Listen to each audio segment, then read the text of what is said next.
a bonanza. Labour's manifesto promises a fairer, more prosperous society for the many, not just the few, with tax, borrow and spend and spend.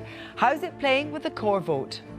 And I'm very proud to present our manifesto for the many, not the few. Thank you very much. I believe in the Labour Party, what they stand for, but I just don't think he's got enough people behind him. He's not strong enough. I've waited all my life to hear a manifesto like that, where it does really look after people, working people. Is it grim up north for Labour, or will the heartlands hold? The Shadow Cabinet's Richard Bergen joins us from Leeds. Also tonight, we can't have someone in the Oval Office who doesn't understand the meaning of the word confidential or classified. apparently we can, though. Did Donald Trump compromise a key intelligence source by giving the Russian foreign minister secret intelligence about Islamic State? Is this one too far, even for the Donald, or is he another Teflon president that nothing sticks to? And we go to Durham to examine the new divide, educated Remainers versus working-class Brexiteers. I don't think our values are under threat as much as we just need to articulate them better and perhaps in a less high-handed way.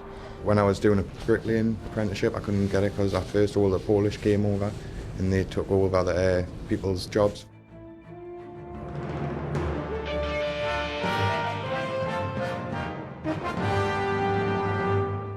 Good evening. Finally, we have the finished article. Jeremy Corbyn launched the party's election manifesto in Bradford, describing it as a programme of hope. It certainly promised the earth, with a programme of tax, spend and borrowing. Tax hikes of almost $50 billion a year to pay for scrapping tuition fees, raising the minimum wage to £10 an hour and adding $6 billion a year to education, $7 billion to health and social care, and borrowing of $250 billion over 10 years for infrastructure and massive renationalisation. There was a definite high moral tone to the manifesto, with its pledge of a levy on excessive pay. $330,000 was the figure Jeremy Corbyn plumped for. So who was the Labour leader addressing? The Corbyn faithful, or did he think the idea of big state and tax rises would have wide appeal? Our political editor Nick Watt was at the launch. Manifesto launch days can often turn into rather sedate affairs. Today had the feeling of a rolling personal rally as Jeremy Corbyn took the Labour manifesto on the road. And we will build over 1 million new homes. A few hours earlier, the Shadow Cabinet had gathered in Bradford for this morning's manifesto launch. Team Corbyn feared that their thunder had been stolen when a draft of the document was leaked last week. Tuition fees, lifting the debt. But supporters whooped with delight when Jeremy Corbyn pledged to nationalise the railways in stages and, yes, to scrap university tuition fees. Our proposal is a government for the many, not the few. Our proposals are of hope for the many all over this country, and I'm very proud to present our manifesto for the many, not the few. Thank you very much. One loyal trade unionist was delighted. I think it's fantastic. I've waited all my life to hear a manifesto like that, where it does really look after people, working people. You know, the only thing I get upset about when people talk about ordinary people, I don't think there's an ordinary person in the world, but people who have needs, people who have been suffering, and this is to reach out to them. Jeremy Corbyn cited Harold Wilson in his speech. Harold, as he called him, unseated a Tory Earl more than 50 years ago after fashioning a message that appeared to embody the modern world. Critics said that today's manifesto had a bit of a retro feel about it, but supporters of Jeremy Corbyn say he is absolutely in touch with today's world. I think he comes over as a very natural speaker and as a very genuine person, as at last somebody we can believe in. Rather than just another of these plastic politicians. Something special about Something him. special about Jeremy, yeah. Right. So what, Blair and Brown, Never. No, that's when I went off Labour. But Jeremy's the man for me. So in other words, if his message is unfiltered, you would be confident he would win the British people over? I watch him speak when it is unfiltered and it's not covered at all. And you listen to him, you think, well, yes, I don't agree with all of that. Of course you don't. But what he says is fundamentally for the interests of working people, the vast majority of this country, not for a handful of neoliberals down in London. So Jeremy Corbyn received a rapturous reception when he spoke to his fan base at Huddersfield's Beaumont Park. We know that he's got plenty of support in the Labour Party because he's won the party leadership 2 years in a row. The challenge for him is to reach out to the wider electorate across the country. And what do you think of the Labour Party under Jeremy Corbyn and his leadership? I think it's well intentioned, but I think it's probably unelectable. And if they were elected, I wouldn't want to be in the country for very long after they've been elected. No, I just don't think he's really strong enough. He's not strong enough, I have to say. I don't. I mean, I believe in the Labour Party. I think they're very, what they stand for. But I just don't think he's got enough people behind him. He's not strong enough to lead the party, really. So no, it's not. No, it's not somebody. I would follow. Well, what do you think of Jeremy Corbyn? I think he gets a hard time in the press, but ultimately, I think he's a change that would be good for the country. I think he's an honest and straight up leader. And do you see him as a potentially strong Prime Minister? I do. I think it very much is what you see with him is what you get. The ghost of one of Jeremy Corbyn's heroes hung over the day's events. Michael Foot was cheered round the country in 1983, but went down to a heavy defeat. But is there a danger that he's getting these rapturous receptions? Just as Michael Foot got rapturous receptions, it turned out that he was preaching to the converted. Who knows, to be quite honest. We will know on the 9th of June. But what I would say to people is read the manifesto. If you like what it says, if there are bits in it that resonate with you and your life and make your life better, then vote. Shadow ministers are mostly sanguine about Labour's prospects. But there was palpable anger amongst Jeremy Corbyn's supporters, who believe that the man who calls himself Monsieur Zen is not receiving a fair hearing and is being unfairly maligned. Nick Watt, there was so much for the politics, but does this manifesto stack up as a policy offer? Our policy editor Chris Cook is here. What did you make of it? So I think it's really important that when we think about manifestos, we don't think of them as sort of very literal accounts of what a future government is definitely going to do, because frankly, the world is too complicated and you set yourself up for terrible disappointment. So I think one of the things I've been trying to look at today is to sort of think about what exactly it's reasonable to expect of a political party to put down, because we otherwise are at risk of sort of drifting into a conversation about our politics, which is basically, does this tiny sum of money add up to this tiny sum of money, and losing the bigger picture. So that's what my film's looked at today. What are the questions we should be asking of Labour? This manifesto is a draft for a better future for our country. It's a blueprint of what Britain could be. Today, Labour launched their vision for what Britain could be like. Their blueprint for the country is much as we expected from a leak last week. It's a radical prospectus, certainly. But how should you assess their plans? When you read party manifestos, I'd suggest applying two tests to what you see. The first question is really ideology. What does this party stand for? A good manifesto should explain which groups and sectors, for example, that party wants to prioritise. The second question is about capability. Has this party done its homework? Specifically, when it comes into government, when it has to deal with the uncertainties and the unknowns that ministers face, do they have the capacity and the knowledge to cope? To answer the first question, Labour's intellectual direction is very clear. Labour will end the cuts in the National Health Service. Labour will scrap tuition fees. Labour will take our railways back into public ownership and put passengers first. Well, after today's manifesto launch, we've got a pretty clear idea about what a Jeremy Corbyn government would do, which is quite big rises in tax, £50 billion in total, ranging from income tax for high earners to big rises in corporation tax, and that money will be spent improving public services from the NHS to schools. We don't know yet what the Conservatives will do. Their manifesto launches on Thursday, but we can be pretty sure they won't be doing this, so there's a big choice for the country on the 8th of June. This big estate would do more, intervening in the labour market, running train services directly, buying up water companies. But some of their priorities have surprised analysts. Within their spending plans, we see a very big increase in infrastructure spending, big increases in spending on schools and on childcare, and equally interesting, the settlement for the NHS, not actually that generous, and most of the benefit cuts would be left in place.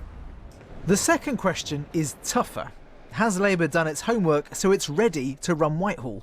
The snap election has made preparing much harder. I think it is particularly hard this time because compared to normal times they've had to do this at very short notice. They haven't had the usual luxury of setting up working groups, talking to think tanks, drawing in outside experts to work up ideas. It's also a front bench that's very short of government experience, so they can't really draw on that. And if you compare that to the Conservatives are in office, they're sitting there, they've been working up policy ideas, they've been able to draw on civil service support about those ideas that they were going to implement in government, as government. They can now translate quite a lot of those into their manifesto.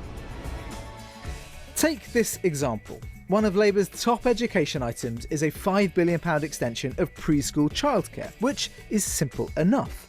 But they also plan total reform of their childcare system, and they've simply given us no detail at all of what that means. The biggest concern, though, is fiscal. Labour wants to raise taxes by £49 billion a year, but they also say only the top 5% of earners will be asked to contribute more in tax to help fund our public services. A lot of people want precisely that sort of thing from Labour, but there are risks. The proposals would raise a lot in tax, certainly tens of billions of pounds, but might still fall well short of what they need. The tax rises are focused on a small group of high-income people, plus increasing the corporation tax rate. What we don't know is if they do fall short, will they borrow more, will they cut back on the spending plans, or will they go for other tax rises? Labour is pledging a radical blueprint, but that makes it more important to sound reassuring. A snap election, though, makes that just much harder for Labour to achieve. Chris Cook, well, joining us now from Leeds is Labour's Richard Bergen, a member of Jeremy Corbyn's shadow cabinet. Good evening, Richard Bergen. Evening, Kirsty. How are you doing? First of all, what proportion of GDP will the total tax take be by the end of the Parliament based on the manifesto today? Well, first of all, what I'd say is your colleague Chris was right in saying that we should be talking about the bigger picture. This document I've got here that you referred to in your package sets out exactly the total cost, £48.6 billion of our spending, and exactly how we will raise it. We know about the big picture, but we want to talk about some specifics. We want to talk about some specifics. I wonder if you know what proportion of GDP the total tax take will be based on the manifesto today. What proportion will that be? Well, I think what we need to talk about here is as your... If you let me finish, if that's OK. Well, I'm asking a question to which you don't appear to have the reply.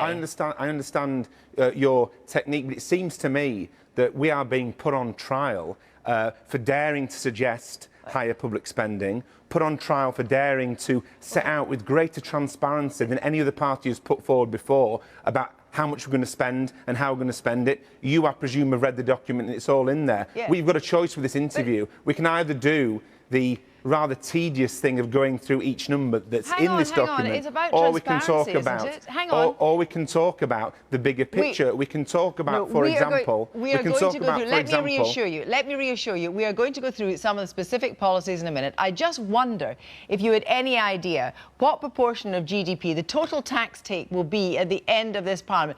Just to tell you, in case you don't know, is going to be 36%. Do you know relatively how high that is from any other government since the war?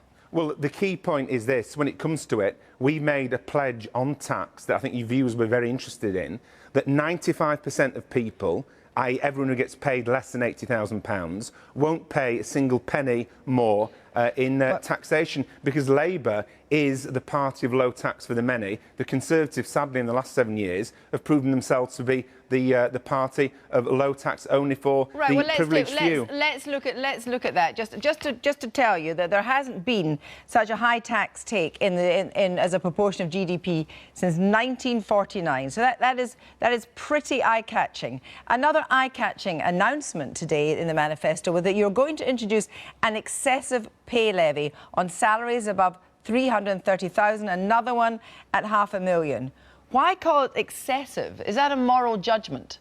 Well, I do think that the levels of inequality in this society are very great. The average earnings in the constituency I represent are £18,000, and I think it's right that Labour's saying there'll be no secret tax rises or sneaky tax ruses, but 95% of people won't pay an extra penny of tax. Remember that the Conservatives promised that there'd be no national insurance increase. It was only Labour stopping them doing that through the back door that stopped them doing it on the sly. So this isn't just this. Basically, what excessive means is, you know, unnecessary, too high.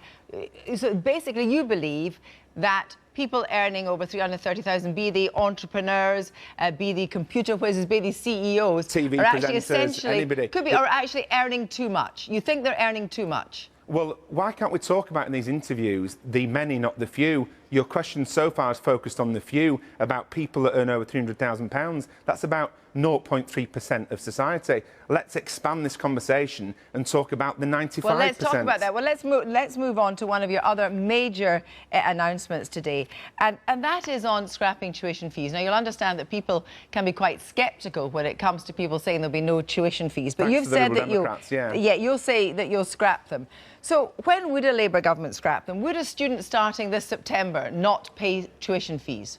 Well, I think that you saw how enthusiastically this policy was received by students today and across the country. But they want it to be delivered, and if it was delivered by a Labour government, would it be delivered immediately? Would it be incremental? Would students that are actually at university now in second year not pay? When would you be introducing this policy? Well, we'll reveal the further details of our plans in due course over the next 3 weeks. But I think what is true is that it's been widely welcomed, and the difference between Jeremy Corbyn and people like Nick Clegg, if anybody remembers him, is that Jeremy Corbyn is a politician who's always kept his promises and kept by his word. You've just said, and that's absolutely clear, that we'll know more detail in 3 weeks. So we will know the detail of tuition fees and how they're going to be scrapped within 3 weeks. We'll be making further announcements about the details of our policy. But it seems to me here that we are being put on trial for agreeing to more public investments. You're announcing policy. And we've announced a great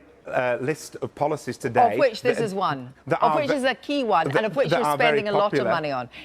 And we make no apologies for spending a lot of money on it, because it's fully costed, and it will stop students and people who want to be students from being held back. So there's too many people and families held back in this country, and this manifesto will change that. It's about fairness, and I absolutely see that you're being absolutely categoric about that. Would you suggest then, if you announce in 3 weeks' time that you can't abolish tuition fees for, say, 2 years if a Labour government gets in, would you suggest that students delay going to university until your policy is in place?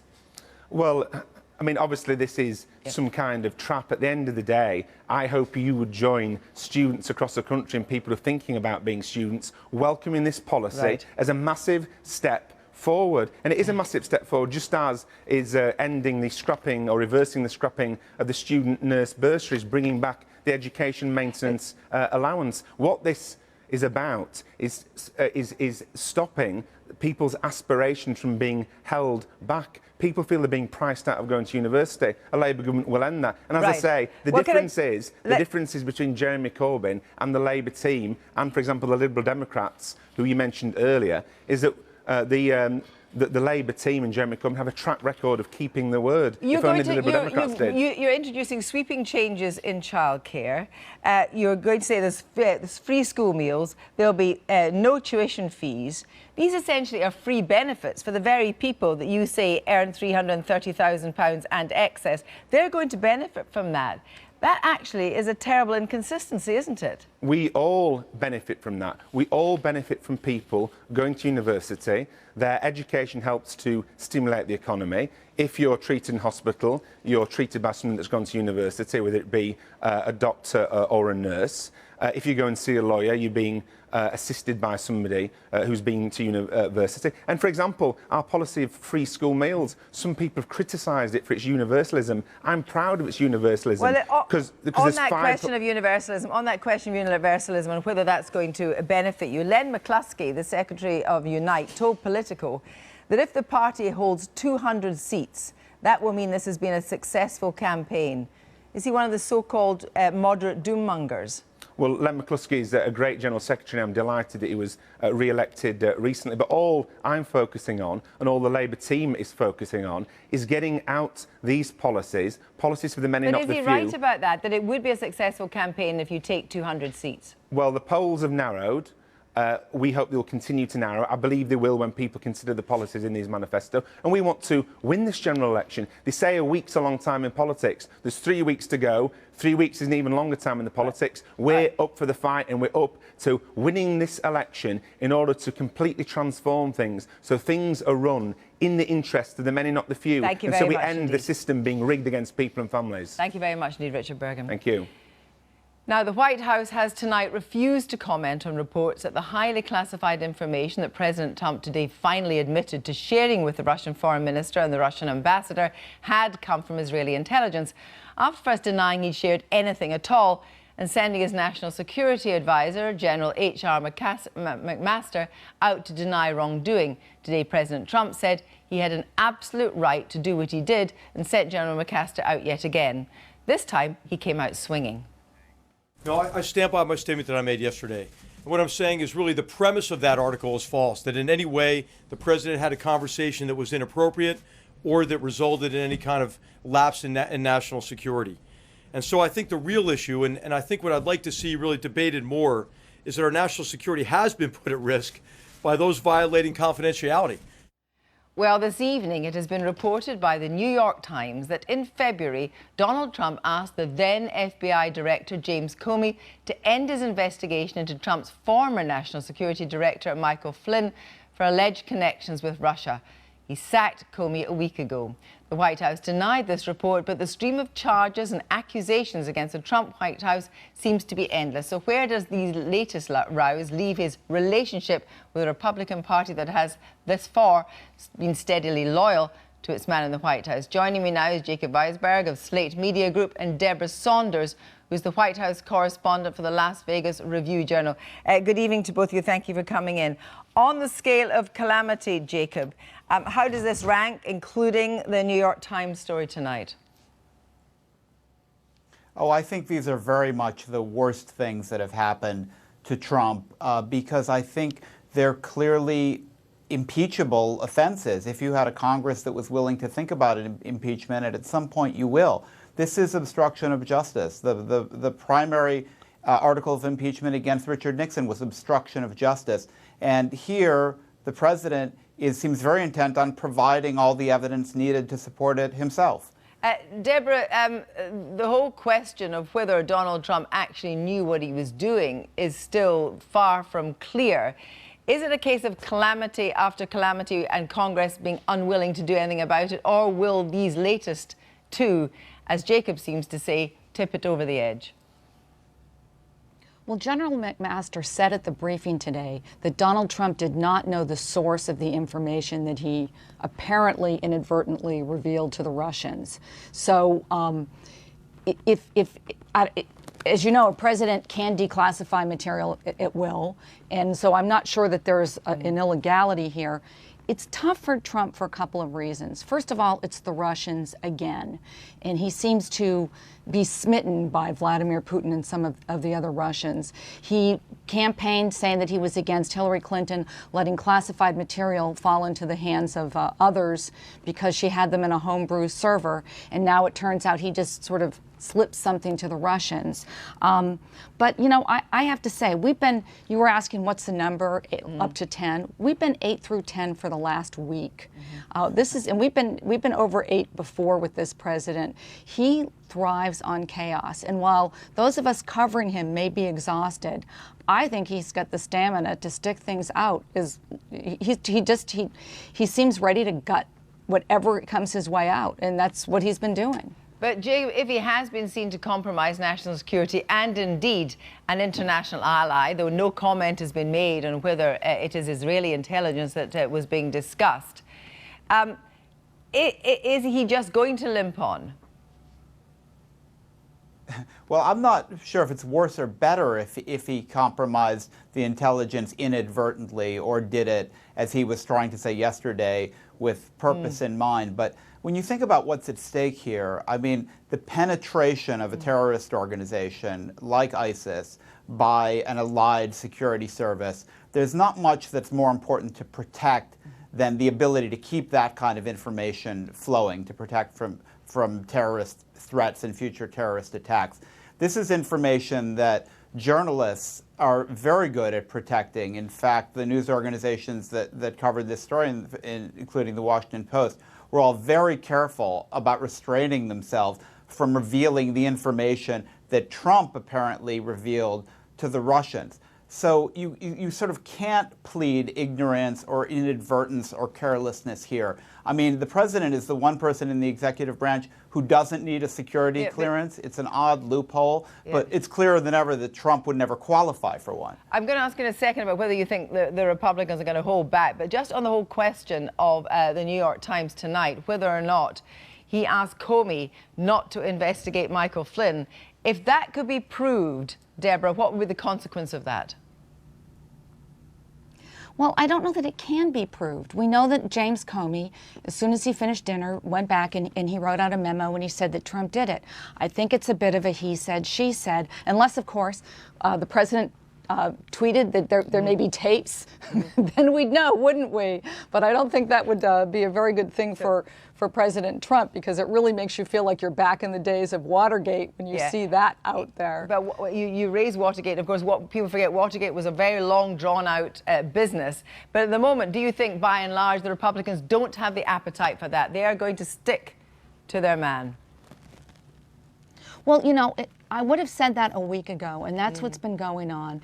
In part because there are a lot of Trump supporters who feel that the media are against him, that Democrats are against him, that everybody's rooting for him to fail, and it makes them want to stand by him more. But here's what happened that really went wrong with Comey last week.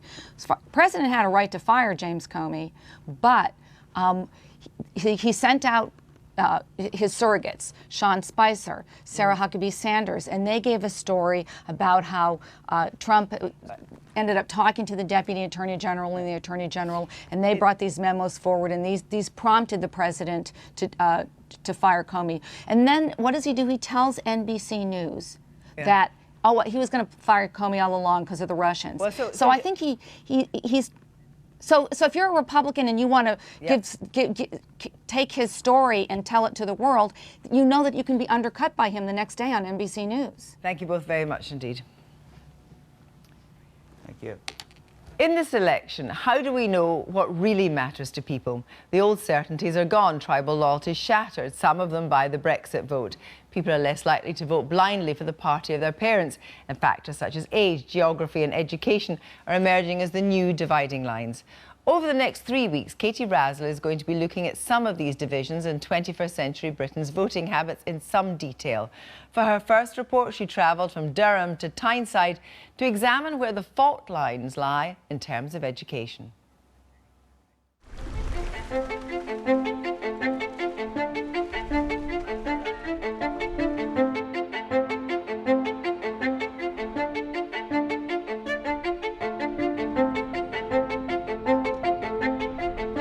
An island of Remain in a region that voted overwhelmingly out. Nearly a fifth of Durham's inhabitants have a degree, which statistics suggest also means they're more liberal and outward-looking than those without. With left and right now less obviously a marker of how someone might vote, university appears a prime seeding ground for liberal identities. So here we are, we're entering the premises of the Durham Union Society. Jack Gilmore is the Society's proud treasurer. Durham, founded in 1842, all those years ago. Amongst the student fraternity, Jack's in a minority group. And this place has produced many notable MPs, including Edward Lee and Crispin Blunt. And here we have the main debating chamber here.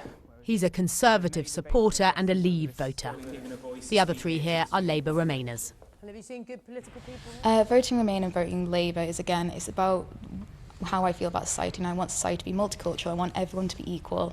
What do you think it is, if anything, about university education that makes it such a marker for how people generally vote? Well, I think certainly people who are more university educated, of course, tended to vote Remain more in the referendum. I think what's really sad at the moment is the 48% who voted Remain have kind of been cut out of public discourse entirely. We're pursuing a hard Brexit, we're leaving the single market, which wasn't on the ballot paper. You know, the 48%, which is, you know, a very large portion of this country, are being labelled enemies of the people in the press and effectively being cut out of the discussion. People who go to university, they're interacting in more multicultural societies, and if you go to university, you're more likely to get a job in a city as well, which is then more likely to be Remain. I think that your views can so easily be swayed depending on, you know, who your friends are. My views changed when I came to university somewhat on topics like religion, for example. But what do you mean? Well, when I was quite I was a believer when I started in my first year, but I was exposed to different thoughts, and I became an atheist afterwards. For example, I think background and where you're born, how you're raised, and so on determines, I think, your politics quite a lot. You know, my parents were both working class people who became middle class. They were the aspirational sort of ones, and I think their sort of story of, you know, well, for want of a better term, rags to riches, I think is an inspirational one, and that's why I have a conservative mindset. Education apparently fuels voting habits. In the French election, areas whose inhabitants had less education were much less likely to vote for Macron than the more educated regions. Both Brexit and Donald Trump's victory were also driven by people with fewer educational qualifications. Why is education having this effect? And is it patronising even to look at voting through this prism? Almost as if this is a problem to be fixed, instead of simply democracy in action. Everyone's right to have a different opinion.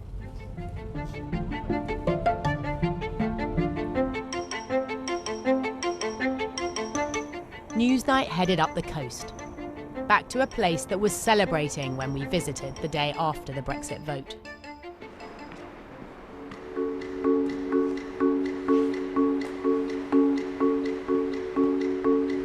All right, they haven't been to sea for 15 days or 18 days, but that's just because the wind's from the east. You can't stop nature, can you? No, that's it. John Ellis has worked at North Shields Fish Quay for 60 years. I can read a little bit and write a little bit, but you would class me as illiterate. Without educational qualifications, John made a good living doing a valued job in a respected industry. And a kid your age now, 15-year-old who left school, all that lobster's getting excited. Yeah. What would they have the same prospects as you had back then? No, it was all a case of down here was if you worked hard, you just had to work hard. And when you think about the Prime Minister now, Theresa May, I think she's a good woman. Why? What do you think? What do you like about her? Oh, she's down to earth in ways. Like I think she's all right for the country, and that's what I look at. The other fella's good as well, the Labour man. Jeremy Corbyn? Oh, but he's got no oof about him, you know. In heartland Labour Tyneside, many at the fish dock migrated to UKIP. This election, not all those votes are assured. The keymaster left school at 16 to be apprenticed. His children opted for university. When I was younger, you had choices, you know, to go down the yards, the coal mines, you know, steel yards, but there's nothing now, nothing at all. I'm just now thinking I won't vote because there's no one to vote for. There's no one decent. You couldn't bring yourself to vote Conservative? Oh, never. They wrecked the north of England the last time they had a female Prime Minister. I mean, I've got two kids now at university. One went into, he's just working at call centres and things like that. The other one's now at university because he went into construction, but there wasn't the work. There isn't the work in the north anymore. Unless Theresa May can come up to me and say, you know, put a deal on the table and say, this is what we're going to do, this is what we've got for the fishermen, then my vote will be going to UKIP to put through the job that they've already started. Jackie Weatherstone left school at 15. He voted UKIP recently, but back in the day, it was a different story. I had to be in the Labour Party to get a job to get to sea, otherwise you didn't get a job. And now? Be Conservative, because UKIP's finished, isn't it? You've done a job. This election, 53% of those YouGov asked who have no qualifications plan to vote Tory, 17% UKIP, 18% Labour and 5% Lib Dem. The Tory vote share seems to decrease for every extra qualification a voter has. Of those with degrees, Tory vote share was down to 36%, UKIP just 4%, while Labour was on 28% and the Lib Dems 19%. Twinkle, twinkle, little star, how I wonder what you are. The mood music across the Tyne in South Shields is about regeneration, in a place where 62% voted out and nearly 30% have no educational qualifications. At the Word Cultural Space, the council offers free music sessions for parents and babies. But when it comes to how these people might vote, is it education or employment prospects that count? Forwards and backwards and forwards and backwards. William Bartlett is now a chef. He left school at 16, did NVQs and an apprenticeship in bricklaying. Recently, he's voted UKIP. Well, when I was doing a bricklaying apprenticeship, I couldn't get it because at first all the Polish came over and they took over the people's jobs for site labourers. So you couldn't get a job after the apprenticeship? No, I got ruled out of it because what was put down on paper, there was too many cheap labourers available and they didn't want to pay for my wage compared to theirs. So that made you angry? Didn't make us angry. It's just obvious business sense, isn't it? Why pay for one person on this when you can get two for the same price? Works like that, doesn't it? It's business. So when Theresa May says we're going to bring immigration way down, you would support her in that? Yeah. Now, for this election, do you think you'd vote UKIP again? No. Why not? It's dying out. Kate Foster, on the left, went to university but didn't finish the course. From a mining family, she is staunch Labour and voted Remain. And what do you feel as a Remainer in this sea in the northeast of Leavers? I just don't understand, especially we've got Nissan at Sunderland, and I can't understand why a city that depends on industry and outside help would. I just don't understand. Is there any way you can explain it? Fear. People are frightened. Of immigration. What? I want to live in a country that's open to people that need help. I want Freya to have, friends from all walks of life, and I don't see that that's going to be how it's going to be anymore. I do think it's under threat. I really do. The referendum gave a voice to those who haven't benefited from our globalised, graduate-centred economy. In Durham, our students were taking a break from exam revision. Amongst the gang, another Conservative, this time she's a Remainer, and a Liberal Democrat supporter. I don't think our values are under threat as much as we just need to articulate them better and perhaps in a less high-handed way. I think the Liberal establishment has been a bit smug in their messaging and just assuming everyone's on their side. What we need to do is articulate Liberal values and just make the point that they're actually British values. I think we are really getting lost. I think we struggle within the Brexit rhetoric because obviously we lost, Remainers, we lost, and we had to accept that, which is fine. But the way that we're going now, I'm really frightened of a hard Brexit because that's where the rhetoric I think is leading, especially as the Tory party want to increase their majority, which I want it to happen too, but are we doing that at the expense of taking in some rather dangerous far-right voices?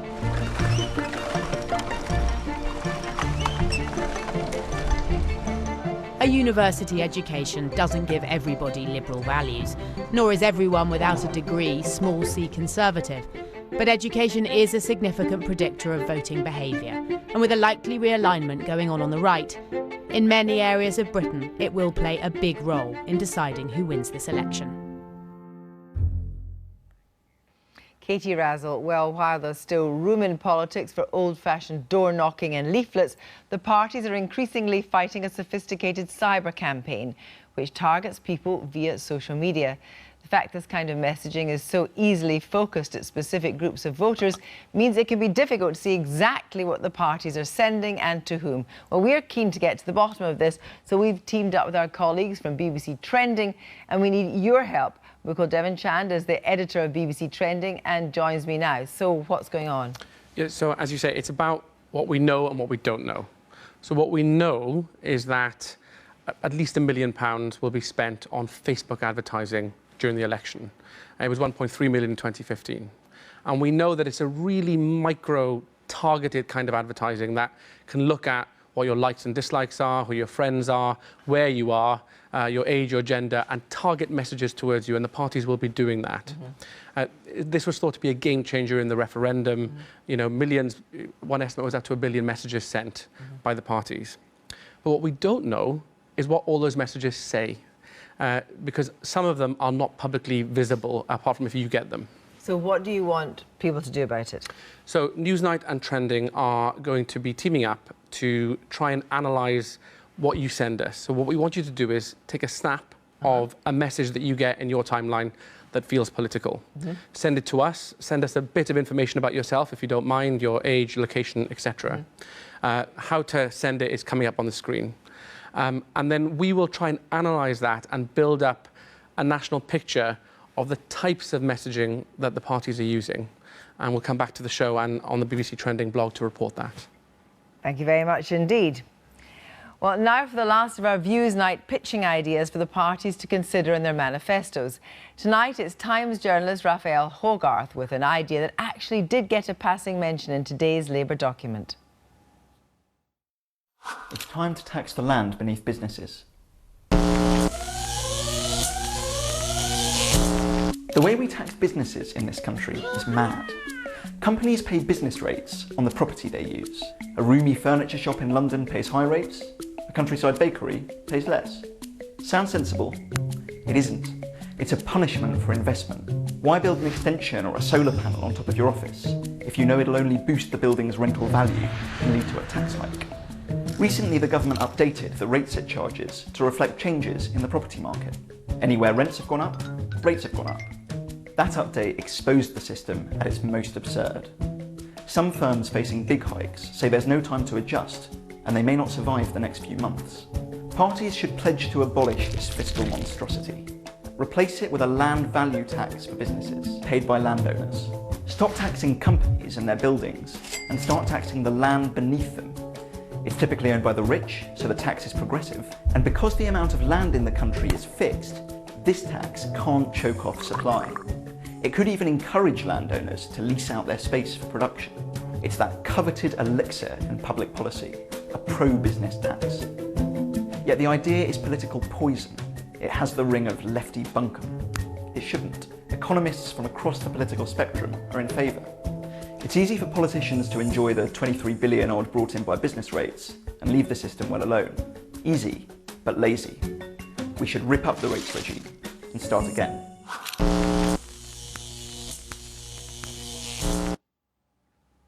Raphael Hogarth. Well, that's all we have time for tonight. Evan's here tomorrow night and I'm in Belfast. Good night.